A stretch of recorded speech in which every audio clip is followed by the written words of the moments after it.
All right. And we are back to another episode of The Dark of the Logic. I am Emmett, and as always, thanks for watching.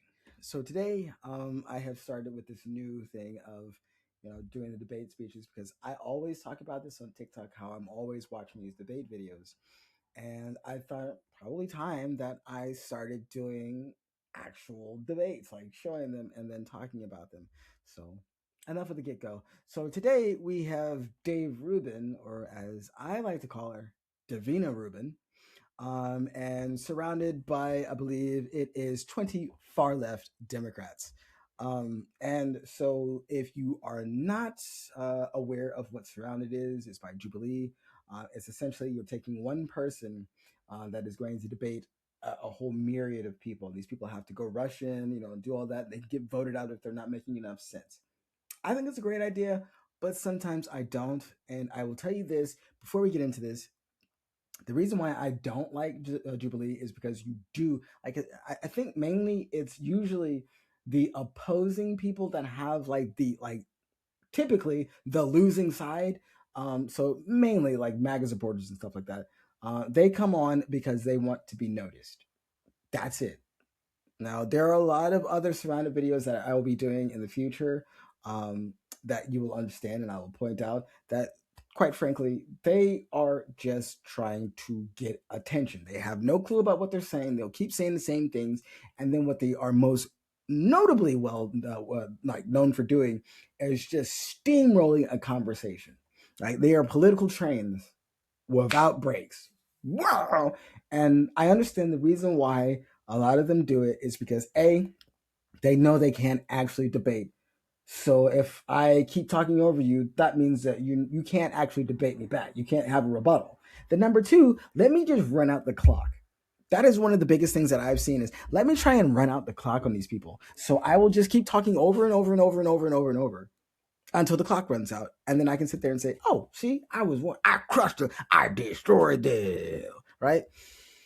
But that's not the case. So today with Davina, I decided to highlight one specific person, because I think of all of the Jubilees I have seen, this guy was probably one of the greatest ever. I mean, it was really good. And you're going to see in this video, Davina is, she's trying her hardest to slither away and this and that. Now, I'm going to be doing other segments from this, but I really wanted to start with this one first. So with that being said, I'm going to go ahead and give the prompt because there is always a prompt to these debates. So for Davina, Dave, wokeism did more to damage America than Trump ever did. So with that being said, here we go.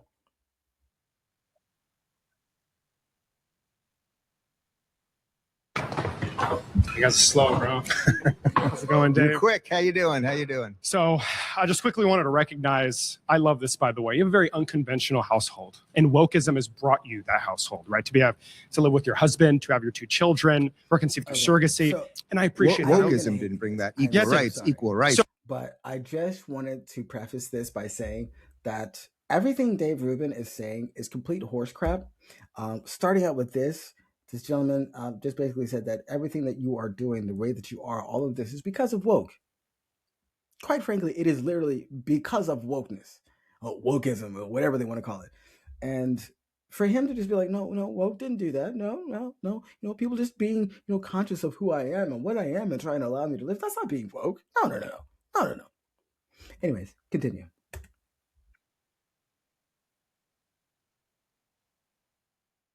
So wokeism is, as I define it, as I view it personally, is looking to expand on already existing civil liberties, right? To ensure that, to ensure America practices what it preaches, equal protections, inclusion of everybody, democracy, etc. So it's not a policy prescription, it's a social prescription. Donald Trump is president. He's the head of the executive branch. He has a trifecta, a judiciary that's on his side. Donald Trump's violent. Donald Trump's destroying the pillars of America, democracy, negative rights, the rule of law, our Constitution. The list goes on and on. So I'm just curious to see what institutional damage has wokeism done? And Sure. If you want to engage with Trump being violent, that'd be nice. Yeah. Well, I mean, I just don't agree with anything you said there, period. First off, wokeism isn't what led to, say, gay marriage. What led to gay marriage is a fight for equality under the law. If you believe that heterosexual marriage, that an adult should be able to engage in any sort of contract with another adult, then that has to be equal. That's what equal protection, which you just mentioned, is. And that's actually what the decision was based on. Yes. So that was not wokeism. That was the promise of America, which is the promise of individual rights and equal opportunity. I am going to break down what he's really trying to say. What he is looking at is because the right, when Trump came around, decided that woke, was all of a sudden this new terminology, which, I mean, it had been out since the 50s and the 60s. So it is nothing new. And actually, quite frankly, when that time came around, you are also looking at the Voter Rights Act and all these other things that would allow people like me to be able to vote, but also allow people like him to exist cohesively. Now, what he is trying to do is effectively say that that's not woke. No, that's not woke.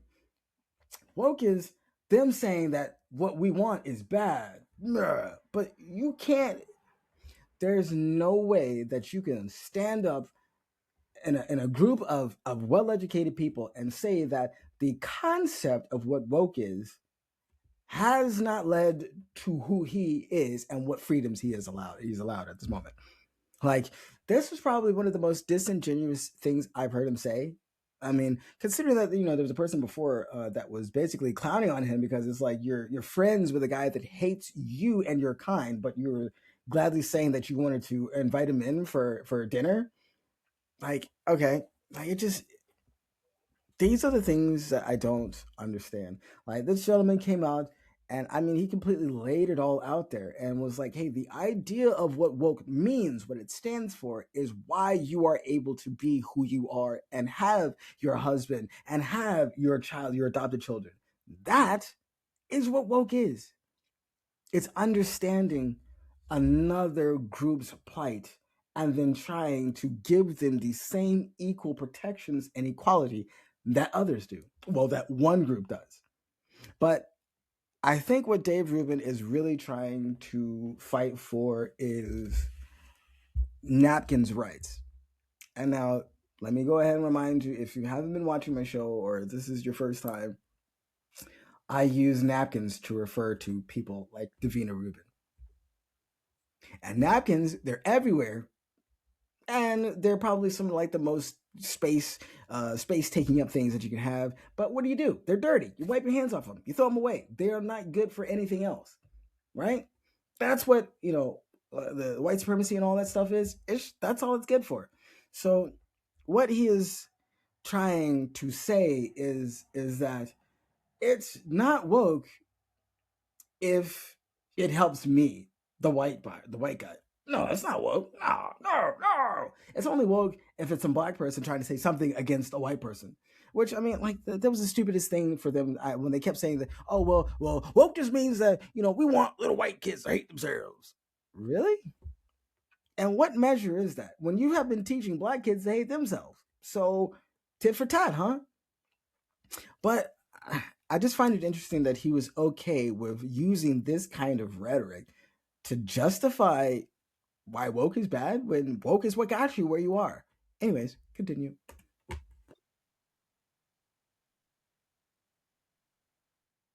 As for a few of the other things that you said there, again, if we could do you want to do the Iran thing again. No, I said Donald Trump is violent.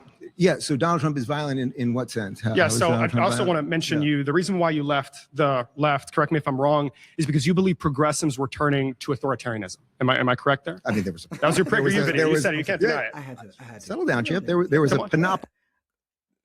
Ruben? Oh, she's on her edge right now. She knows she's getting stomped in this one. And for her to come back and say, oh my God, settle down.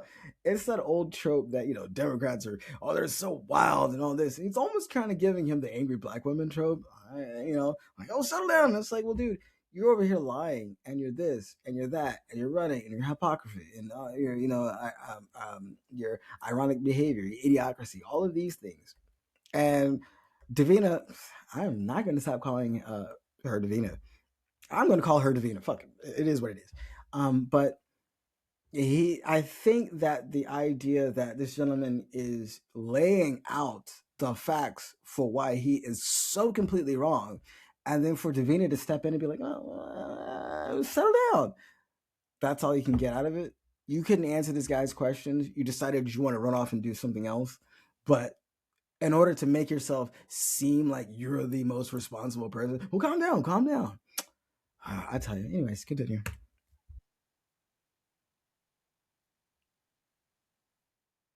Of reasons that I did. But that's one of them, correct? Yeah. Do you think it's authoritarian for the president of the United States to call for the death of 6 active members of the legislature for making a video that is totally fine and legal? It's interesting.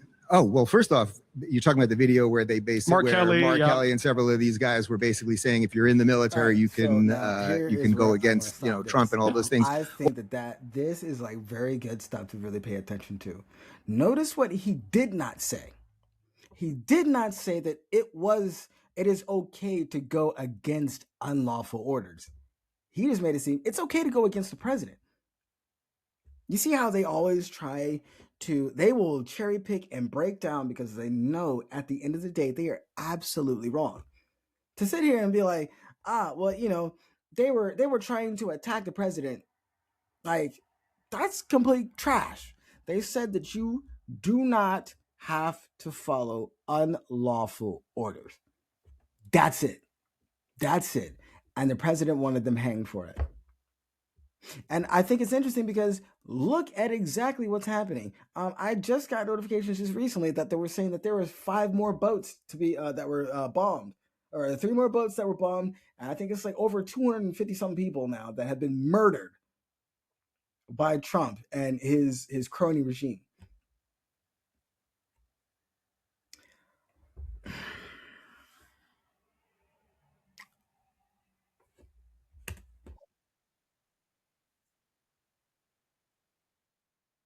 Well, first off, there are some legal actual reasons that perhaps you should not, as a former member of the military, be telling. Yeah, the punishment for making videos is death. I forgot. Sorry. I'm sorry. Did anyone hang him? George Washington Wood. Did anyone get put to death? Does it matter? The president of the United States is actively calling for the death of members of the legislature. And is anyone in trouble? Is anyone in trouble because of that? You're missing the difference. No, you're saying Donald Trump.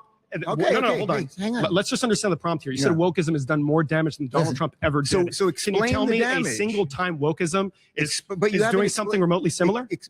Remotely similar as Donald Trump. You want damage? Being slightly sarcastic. I can give you damage. Let me explain. No, I can give you the damage. Hold on. Listen. Let me explain something to you. Donald Trump, all you need to know about, for any one of you guys that think that Donald Trump's coming for you because you're gay or you're trans or something like that, or you're black or anything else, might I recommend you just read Art of the Deal, which Donald Trump wrote about 40 years ago. It's terrible. He's just discussing his activities throughout the week. Did you see that guy's face? He was like, what? Art of the Deal? Art of the Deal? What? Okay. Muslim bans, trying to, calling BLM protesters, rioters, looters, all this, that, and the other, attacking trans men and women, but mainly trans women. Then trying to say, trying to encourage people to not even use the word gay, so it effectively just crushes out people, which he should be like, oh my God, that's bad. But no, not for him, not for Dave Rubin, because the money is too good. The money is way too good, but he's just not smart enough. But it's okay because his side is going to look at this and be like, well, first off, they're like, oh, that gay guy.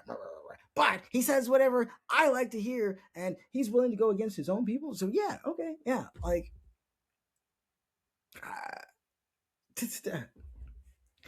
that probably, I don't know, man. It just keeps getting worse and worse with the dumbest things I've ever heard this putard say. How could you literally sit here and be like, if you believe that Trump is against all of you, well, just read the Art of the Deal.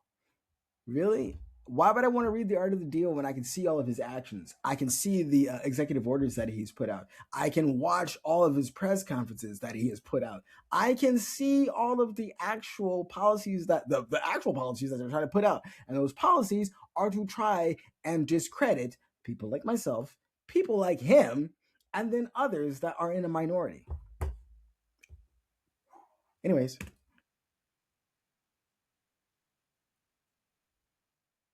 You can dismiss it. You can dismiss it. But Donald Trump gave you his playbook 40 plus years ago. 40 plus years ago, he gave you the playbook on how he negotiates. I believe it was a Donald Trump that said that Obama was going to start a war with Iran so that he could stay in office, and he is going to destroy everything. Dang, he really did give out some playbooks because he took his own advice. Continue.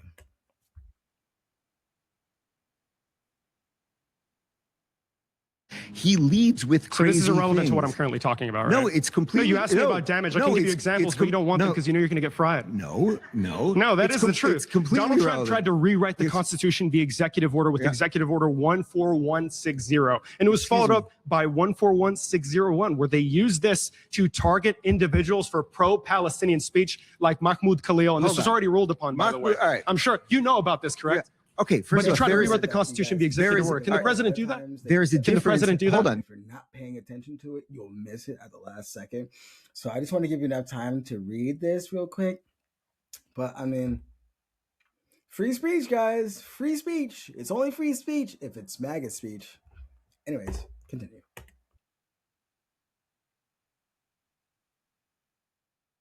There is a difference between exercising free speech. There's a difference between exercising free speech and closing down a campus and not letting students get. You're an interesting character. Yeah. No, you seem nice. There's a difference between exercising free speech, which I will always defend your free speech, no matter how noxious it is. The president and closing down campuses. No, they weren't. No, Mahmoud Khalil and all of these masked. He was almost deported with no cause, and it's literally in the documents of the case. Well, first off, Marco Rubio has illustrated the point many times. If you're here on a green card or a student visa or anything else, you don't have the exact same protections that you don't. Congress shall make no law. What? No. For people that are citizens of the United States of America. What's the precedent for that? Wait a minute. Nothing. So Donald Trump tried to sign an executive order rewriting the birthright citizenship clause of the 14th Amendment. Where did he get this power? Let me ask you something. Is it authoritarian? Let me ask you something. A self-granted authority? Hold on. Can you answer my question? Bro, I want to go eat his kitchen because he is cooking. He is cooking he is cooking the greatest meal I have ever witnessed. Oh my gosh. To see how much Davina wants to keep saying, oh, you're a nice guy. Man, he is shivering in his boots right now. He is quaking. Look at the back of his neck right now. Look at the back of his neck. Look at all that. Look at all that stress right there going on. He is flustered, right? And this guy, he's paused it on the wrong time, but look at him. He just looks completely fine. But look at Ruben's ears. That guy is flustered. Because he knows what he's saying is absolute garbage. And he has no credible information or rebuttal that is going to rebuke what he's saying and actually make sense. It just doesn't. First off, let us all just remember. And, if it hurts your feelings, I'm sorry, but you got to understand it and you got to say it as it is. Here's a gay man, married gay man, and has adopted children who is trying to support the man that finds him repulsive and doesn't want him to exist. He says he lives in Florida. That's under the DeSantis area, the guy who said, let's have the Don't Say Gay bill, which effectively makes him invisible. MAGA, this is the best you've got, huh? This is who you are. Continue. You're not going to. You got to let me chat here for a sec. Listen. Dave, talk. Let me ask you something. Let's try it this way. So let's say you and your girlfriend went on vacation. Bora Bora. You show up to the most beautiful place on earth, and she's 7 months pregnant, and she then gives birth in Bora Bora. You think your child should be a citizen of French Polynesia, Bora Bora? And you think affirms that just solely principle, and I'm sorry the president cannot defy it because he doesn't like it. That's how our country works. No, and you that can is an fight example of damage to America. You can fight it in the courts. He doesn't like the courts. He ignores them. Prior to the Alien Enemies Act removals, Emile Beauvais. Okay, we're out of time. We got to stop there. I'm going to give it up for this guy. I am going to say that he is probably one of the best orators, and I really want I want to start trying to figure out who this guy is. and I want to follow him because I mean this was probably one of the best verbal breakdowns ever. Davina, try harder. Although I think that's probably what your whole motto is. Try harder. Anyways, so this is your late stage MAGA supporter. We are literally looking at the breakdown of human norms. Here is a man who, in another man's eyes, is seen as scum, like not existent, but yet he's still going to stand up for him. And I always put this out there for, when I'm talking about these things, yes, it is for the money. He does not believe anything. He doesn't believe anything that he is saying. He doesn't. Because if he did, it would negate who he is as a person. So, I'm going to keep watching more of these and I'm going to bring out more to you. And as always, you can like, subscribe, share. You can always follow me at all my links. And you can find me everywhere. New merch has now dropped. And we actually opened up a new TeePublic store. So we have Teespring and TeePublic. So if you can, go check out the links in all my links and you can find that there. I've got my Antichrist Superstar shirt that is blowing up right now. And then I've also got my Evil Trump, or Evil the Rest Trump. So with that being said, until next time, I bid you adieu. And be good to someone, be kind to someone, and don't be a MAGA supporter.